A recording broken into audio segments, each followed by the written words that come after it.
Hello guys welcome to my YouTube च्यानलमा तपाईँहरू सम्पूर्णलाई स्वागत छ र म आइसकेको छु सरिता राई मेरो नै भ्लग हेरेर तपाईँहरूलाई हेर्न नभुल्नु होला गाइज भन्न चाहन्छु।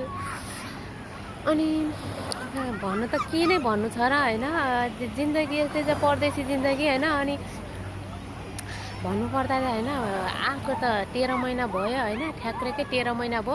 13 महिनाको अन्तरालमा चाहिँ पहिलोचोटि चाहिँ मलाई होइन यो विदेशको समुद्रमा चाहिँ मलाई ल्याउनु भएको छ होइन। विदेशको समुद्रमा चाहिँ होइन एकदम लिएर आउनु भएको छ। अनि म चाहिँ एकदम पानीमा बसेर चाहिँ होइन भ्लग बनाइरहेको छु गाइजहरू होइन। पानी पनि कस्तो तातो अनि कस्तो नुनिलो छ क्या गाइजहरू होइन। अनि अरू त्यस्तै हो होइन। अब म चाहिँ अरू केही भन्न चाहदिनँ होइन, एकदम ह्याप्पी छु गाइजहरू होइन। अनि आउँदै गरेको अब भित्रिहाल्यो दसैँ चाहिँ म होइन एकदमसँगले घुम्न आइरहेको छु समुद्रमा होइन।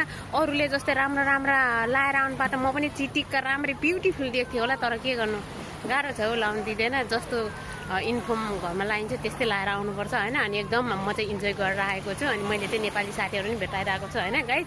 अनि त्यसपछि म चाहिँ नेपाली साथीसँग बोल्न चाहन्छु। हेलो अस्मिता। हेलो हजुर, नमस्ते, के छ खबर? अनि मैले बिर्सेँ होइन, ह्याप्पी दसैँ अग्रिम। हजुर, मेरो तर्फबाट पनि तपाईँलाई ह्याप्पी दसैँ छ, सबैजना साथीहरूलाई मेरो हेरेर बोलाइ के धन्यवाद।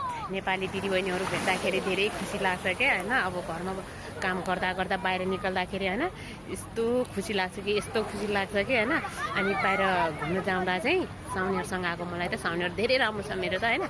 अनि नेपाली दिदीबहिनीहरू भेट्यो अनि एकछिन हेऱ्यो उसँग बोलाएको, उसलाई त साउनले बोलाइहाल्यो क्या। उसको त साउन्ड फेरि खतरा छ, खतरा गाइजहरू।